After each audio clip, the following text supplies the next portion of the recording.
Hello students, welcome to filler form YouTube channel. Filler form YouTube channel पे आप सभी net aspirants का स्वागत है। ठीक है, तो जो भी कंटिन्यूसली क्लास ले रहे हैं उन सभी को पता है कि हमारी पेपर 2 कॉमर्स की डेली तैयारी होती है। डेली 3 बजे मैं आपके लिए क्लासेस लेके आती हूँ। ठीक है, अभी हमारी चल रही है unit number 4 business finance, right, व्यावसायिक वित्त, जिसके बारे में कल हमने इंट्रोडक्शन की पूरे कॉन्सेप्ट को समझ लिया था कि क्या क्या कॉन्सेप्ट होते हैं बिजनेस फाइनेंस के, एफएम क्या होता है, एफएम की इंपॉर्टेंस क्या होती है, राइट। आई होप आप सभी को अच्छे से समझ में आया होगा। ठीक है, तो जो भी स्टूडेंट्स नए हैं वो भी अभी हमारी स्टार्ट हुई है नई यूनिट, तो शुरू से क्लासेस ले सकते हैं अभी, है ना।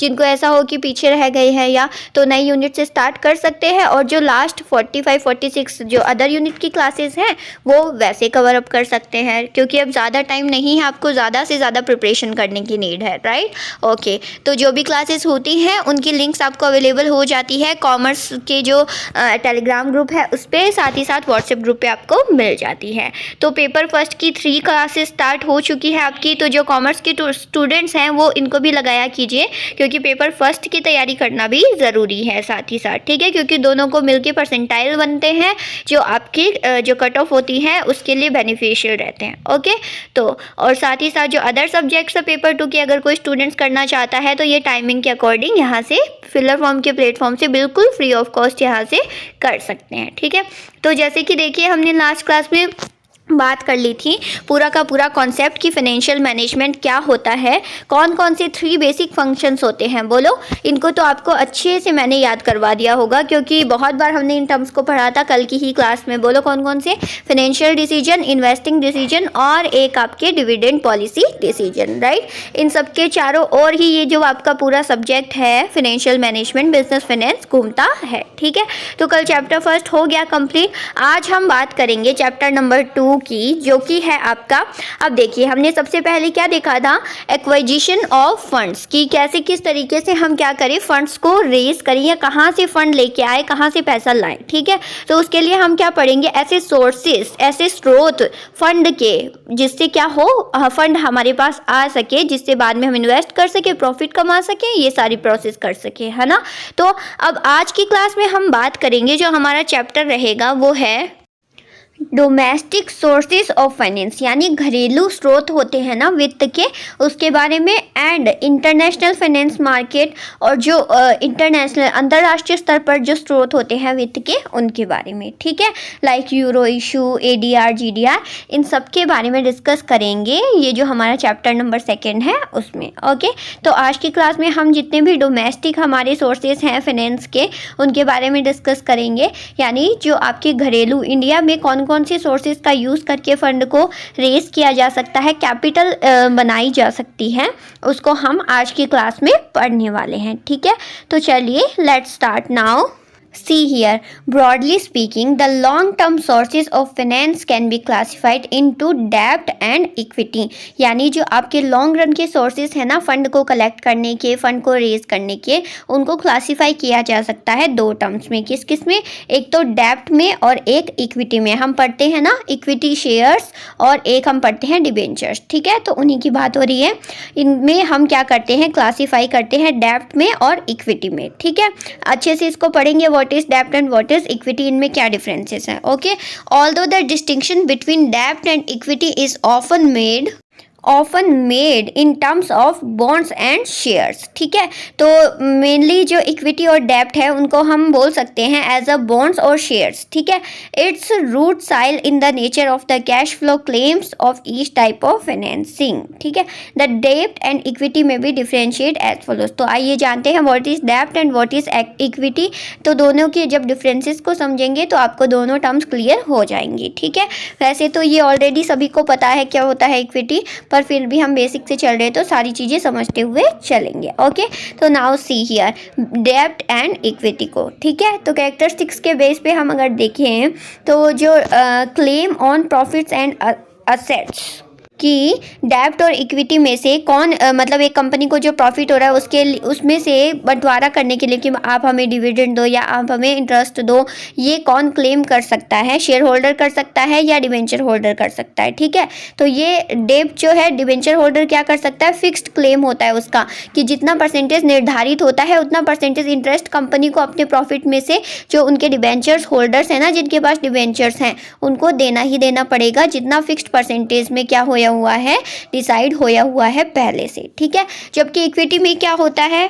इक्विटी में रेजिडुअल क्लेम होता है। अब रेजिडुअल क्लेम मीन्स कि जितना प्रॉफिट एक कंपनी को होता है उस बेसिस पे वो अपने अकॉर्डिंग क्या करती है, कितना उसे रिटेन अर्निंग के लिए रखना है, कितना उसे इक्विटी पे देना है, वो कंपनी खुद डिसाइड करती है। उसके लिए एक फिक्स्ड कोई भी परसेंटेज डिसाइड किया हुआ नहीं होता है। किसके लिए बोलो? जो इक्विटी शेयर होल्डर्स होते हैं ना, उनके लिए। ठीक है, लास्ट में सब कॉस्ट कवर अप हो जाने के बाद सभी को डिविडेंड और जो डिबेंचर्स होल्डर्स हैं उनको इंटरेस्ट देने के बाद, प्रेफरेंस शेयर्स को डिविडेंड देने के बाद लास्ट में जो कुछ बचता है उसमें से क्या दिया जाता है? इक्विटी वालों को डिविडेंड दिया जाता है। क्लियर है यहाँ तक? नेक्स्ट देखिए, नेक्स्ट है टैक्स ट्रीटमेंट। अब डेब्ट डिबेंचर होल्डर्स जो होते हैं उनके लिए मतलब डेब्ट की सिचुएशन में क्या किया जाता है? टैक्स का ट्रीटमेंट टैक्स डिडक्टेबल होता है, यानी टैक्स को डिडक्ट किया जाता है। ठीक है, जबकि इक्विटी में क्या होता है? Not tax deductible, tax deductible नहीं होता है, ध्यान में रखिएगा।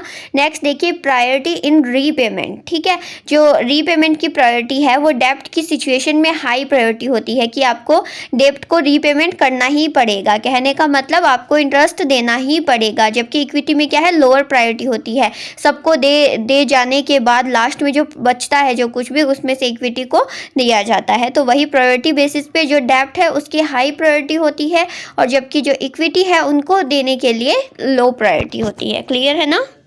अब देखिए मेच्योरिटी, मतलब कि एक टाइम के बाद मेच्योरिटी आ जाती है किसकी? डेब्ट की। तो फिक्स्ड मेच्योरिटी होती है कि मतलब इतने टाइम के लिए एक जो डिबेंचर है वो पर्टिकुलर रहेगा, किसमें? एग्जीक्यूटिंग रहेगा। ठीक है, जबकि इक्विटी क्या होती है? इन्फिनिटी लाइफ होती है इक्विटी की। जब तक फर्म बंद नहीं हो जाती तब तक इक्विटी इन्फिनिटी तक चलती रहेगी। ठीक है, जबकि जो डेब्ट है उसकी लॉन्ग टर्म में भी देखें तो एक पर्टिकुलर अवधि डिसाइड कर दी जाती है, उसके बाद मेच्योरिटी आ जाती है। जैसे एफडी वगैरह होती है उनका मैच्योरिटी होता है, वैसे ही जो डिबेंचर्स होते हैं उनकी भी मैच्योरिटी फिक्स होती है, जबकि जो इक्विटी होती है उनकी मैच्योरिटी फिक्स नहीं होती है, वो उनकी लाइफ इन्फिनिटी होती है। ठीक है, नेक्स्ट देखिए, वॉइस इन मैनेजमेंट। ठीक है, तो मतलब कि जो मैनेजर्स होते हैं, मैनेजमेंट होता है पूरा एक फर्म का, तो डिबेंचर होल्डर्स हैं उन पे तो कोई कंट्रोल नहीं होता है डेब्ट का, मतलब डिबेंचर होल्डर्स पे फर्म की मैनेजमेंट का कोई भी कंट्रोल नहीं होता है। ठीक है, जबकि इक्विटी शेयर होल्डर का पूरा कंट्रोल होता है, मतलब उनको भी भागीदारी होती है, उनकी भी भागीदारी, जो भी फर्म से रिलेटेड निर्णय लिए जाते हैं, डिसीजंस लिए जाते हैं,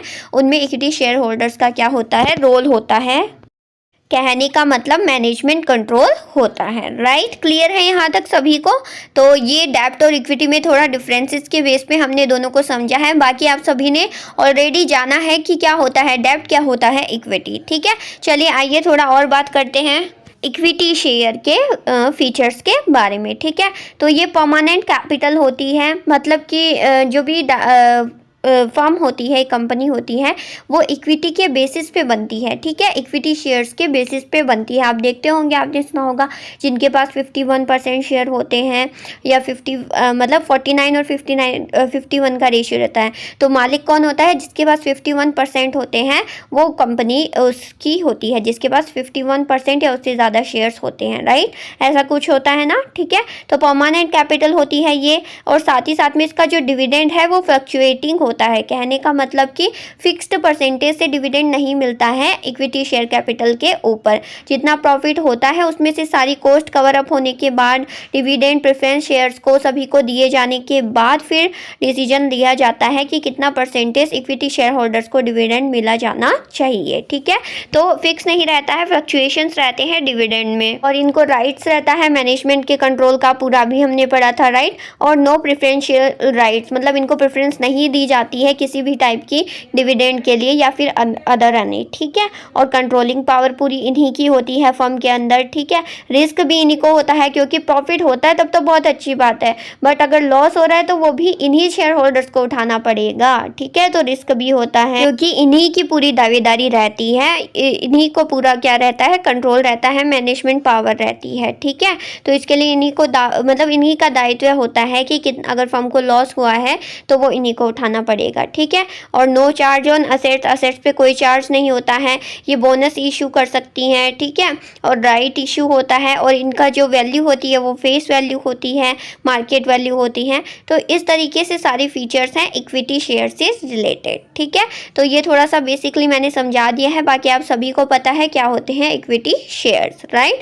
चलिए अभी आगे और देखते हैं और बात करते हैं प्रेफरेंस शेयर कैपिटल की, ठीक है। तो ये तो आपको पता है, प्रेफरेंस नाम से ही समझ में आ रहा है, as the name itself implies, preference share is a type of security through which a company obtains funds in exchange for certain types of preferential treatment to its holders which are not usually accorded to holders of the company's equity shares.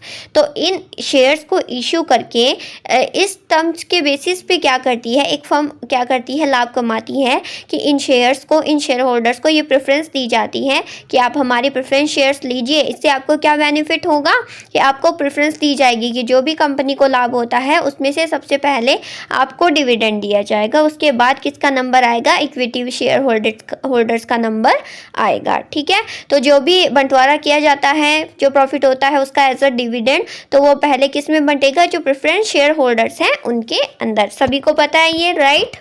आगे देखिए, preference shares occupies a position relative to the residual ownership claim issued by companies, मतलब ये occupy करते हैं एक ऐसी position को similar to that a limited partner in general preference in the distribution of assets, ठीक है।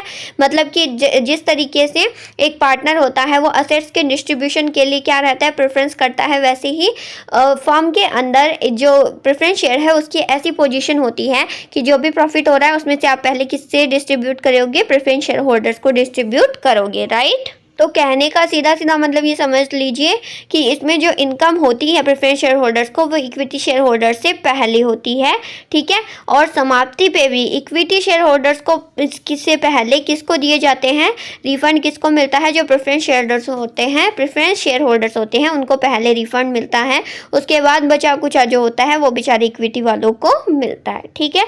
तो ये डिफरेंस भी है इक्विटी में और किस में, प्रेफरेंस में। दोनों टर्म्स क्लियर है, equity share holder and preference share, equity share capital and preference share capital, right. चलिए अभी आगे बढ़ते हैं। अब कुछ नई टर्म्स आ रही है जिसको आपको ध्यान से समझना है, ये तो पहले भी आपका पढ़ा हुआ था तो मैंने उतना डिटेल में नहीं बताया है। अब जो नेक्स्ट हम देखेंगे वो है आपका वारंट्स। ये एक नई टर्म ही समझ लीजिए जो शायद आपने नहीं पढ़ी होगी पहले, तो अच्छे से समझते हैं, ठीक है। वारंट्स क्या होते हैं, ओके। अब देखिए, मान लीजिए एक कंपनी है, कोई भी फर्म है, मान लीजिए कोई भी रिलायंस की एक फर्म है, ठीक है। उसने क्या किया, अपने शेयर्स इशू किए, कितने बोलो, उसने इशू किए 1 लाख शेयर्स इशू किए, ठीक है। और अब आपने देखा होगा क्या आता है, अधिक क्या आता है कभी कभी, मतलब कि ओवर सब्सक्रिप्शन हो गया, 150 की डिमांड आ गई, 1,50,000 क्या आ गए, 1,50,000 की एप्लीकेशन आ गई, ठीक है। तो आपने देखा होगा उसका क्वेश्चन भी आता था, जो कंपनी का चैप्टर था उसमें हम पूरा सॉल्व करते थे, राइट। तो वही उसी तरीके से मान लीजिए कि अगर हमने 1 लाख शेयर्स इशू किए हैं एक रिलायंस फर्म ने, जबकि आपकी जो एप्लीकेशंस आई है वो 1,50,000 की आ गई, तो अब क्या करेगी एक कंपनी, एक फर्म, वो बोलेगी कि भाई जो 1 लाख है, मतलब 1 लाख है उनको तो मिल जाएंगे शेयर्स, ठीक है, अलॉट हो जाएंगे। बाकी जो 50,000 बचे हैं ना, तो उनको वो क्या बोलेगी फर्म कि आप ऐसा कर सकते हो, हम आपको डिसअपॉइंट नहीं करेंगे, हमने एक नई टर्म लेके आई है, वो क्या है, वारंट्स। आप क्या कर सकते हो, आप हमसे एक पर्ची ले सकते हो जिसमें हम आपको ये लिख के दे देंगे कि अभी तो हम आपको शेयर नहीं दे रहे हैं, पर नेक्स्ट जो हम शेयर्स इशू करेंगे ना, उसमें पहले आप क्या करोगे, जो पहले से एडवांस में बुकिंग हो गई है शेयर्स की, कहने का मतलब कि जितने भी शेयर्स इशू करेंगे उसमें से 50,000 शेयर्स जो अभी आपने एप्लीकेशन मनी दे दी है वो हम रिफंड ना करके क्या करेंगे, आपको पर्ची दे देंगे। ये एक तरीके से ये एश्योरेंस दे देंगे कि नेक्स्ट टर्म में जब हम शेयर्स इशू करेंगे तब आपका ही नंबर आएगा और आपको वो शेयर्स मिलेंगे, ठीक है। तो उस पर्ची को एक तरीके से हम बोलते हैं वारंट्स। आया ना समझ में? मैंने बहुत नॉर्मल वे में आपको समझाया है, ठीक है। तो चलिए देखिए, वारंट इज एन ऑप्शन, एक ऐसा ऑप्शन है to purchase a specified number of shares at a specified price during और at the expiry of a specified period.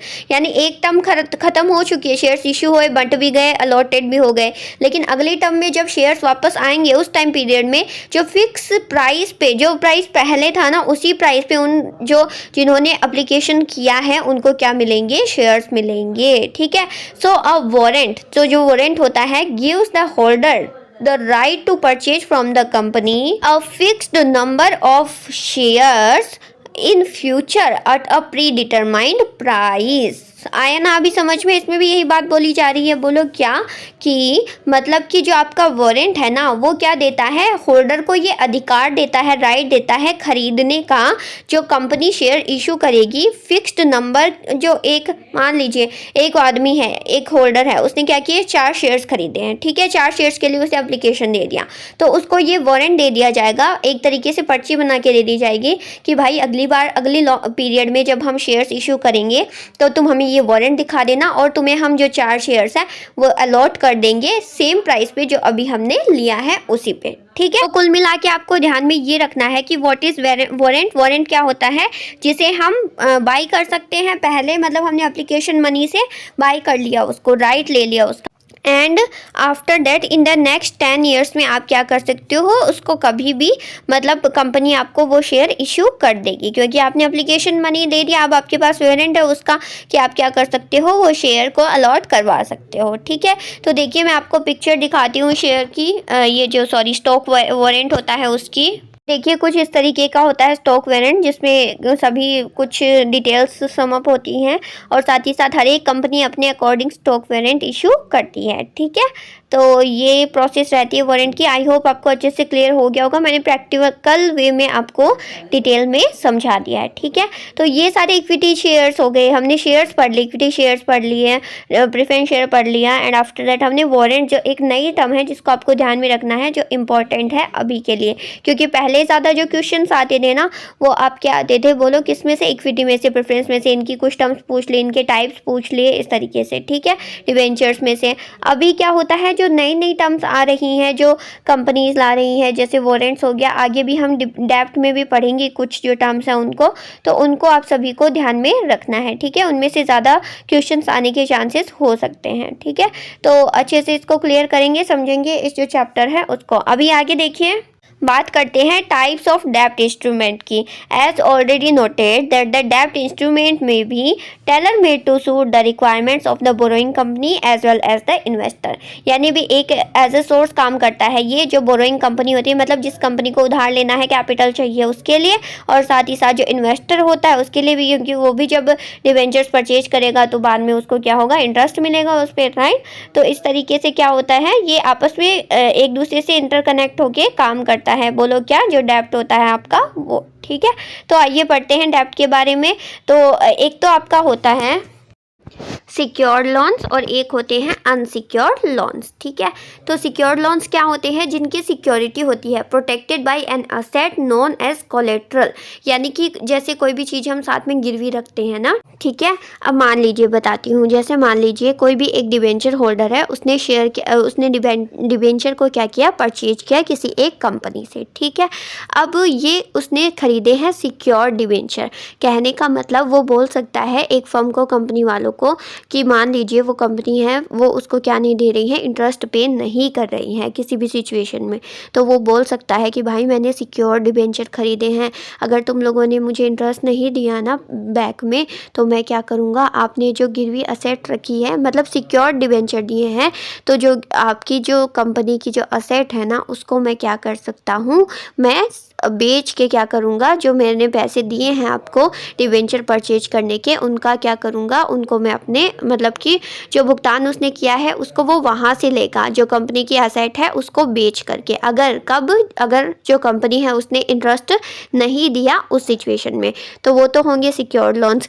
और वही आपके अनसिक्योर्ड लोन्स कौन से होंगे? बोलो, जिनमें कोई भी किसी भी टाइप की सिक्योरिटी नहीं है, कि चाहे अगर एक कंपनी इंटरेस्ट पे नहीं भी कर रही है डिवेंचर होल्डर को, तो भी वो बेचारा जो अनसिक्योर्ड लोन वाला होल्डर है वो कुछ भी नहीं कर पाएगा। वो बस वेट करेगा कि कंपनी उसे क्या देगी, इंटरेस्ट देगी, क्योंकि उसने कौन सा जो डिबेंचर है वो परचेज करा है, उसने अनसिक्योर्ड डिबेंचर परचेज करा है।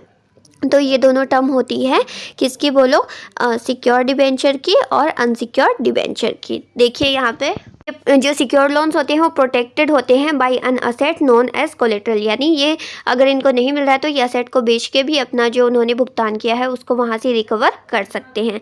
साथ ही साथ typically lower interest rate and longer terms, और जो सिक्योर लोन्स होते हैं उन पे इंटरेस्ट रेट जो होता है वो लोअर होता है, यानी परसेंटेज इंटरेस्ट का वो लोअर रखा होता है, और ये बेसिकली लॉन्ग टर्म्स होते हैं, लॉन्ग टर्म्स के लिए होते हैं, लंबी अवधि के लिए होते हैं।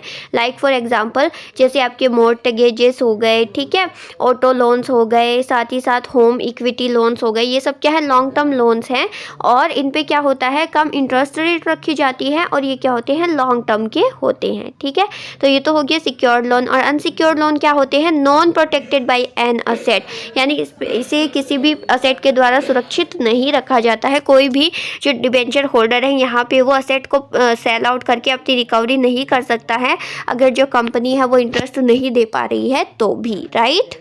इनमें ज़्यादातर क्या होता है बोलो, इनमें ऑफर हायर, मतलब कि इंटरेस्ट रेट जो है वो हायर रखी जाती है, और ये शॉर्ट टर्म बेसिस पे होते हैं, यानी बिल्कुल ऑपोजिट होते हैं सिक्योर लोन्स के। जैसे क्रेडिट कार्ड्स हो गया, पर्सनल लोन्स हो गया, स्टूडेंट लोन्स हो गया, ये सभी क्या होते हैं, आपके अनसिक्योर्ड लोन्स होते हैं। क्लियर है यहाँ तक? तो ये हमने देखा एक टाइप सिक्योर्ड लोन और अनसिक्योर्ड लोन। ठीक है, तो आज हमने बात की है कुछ जो सोर्सेज हैं फंड्स के, उसमें हमने डेब्ट और इक्विटी में डिफरेंस देख लिया, what is equity share, what is preference share, इसके बारे में हमने बात की। फिर हमने देखा व्हाट इज डेब्ट क्या होता है, डेब्ट के टाइप क्या होते हैं, जिसमें हमने सिक्योर्ड और अनसिक्योर्ड लोन को देखा है। कुछ और टाइप्स है जिनकी चर्चा हम करेंगे कल नेक्स्ट क्लास में। ठीक है, तब तक के लिए आप अच्छे से क्लास को लगाइए और बताना ज़रूर कि कैसी लगती है आपको क्लासेस, कितना समझ में आता है सब कुछ, ठीक है ना। और साथ ही साथ रिवीजन करते रहिएगा, जो हमारी लास्ट 2 यूनिट्स हो चुकी हैं उनका भी, और ये जो हमारी कंटिन्यूटी के साथ चल रही है। तो आप सभी मुझे बताना, मैं आपको एक होमवर्क देना चाहती हूँ, ठीक है। I want to know that आप कितना रिविजन कर रहे हो, कितना पढ़ रहे हो, ठीक है ना। Now it's time for question, ठीक है। तो मैं आपको 2 क्वेश्चंस दे रही हूँ, ये आपको एज अ होमवर्क दे रही हूँ, जिनका आपको कमेंट में रिप्लाई मुझे बताना है। मैं जानना चाहती हूँ कितना अच्छे से आप प्राप्त कर रहे हो, ओके ना। So first question is what is the formula of price elasticity of demand. ठीक है, क्या होता है जो आपकी क्या बोलो मांग की कीमत लोच है, उसका फॉर्मूला आपको बताना है।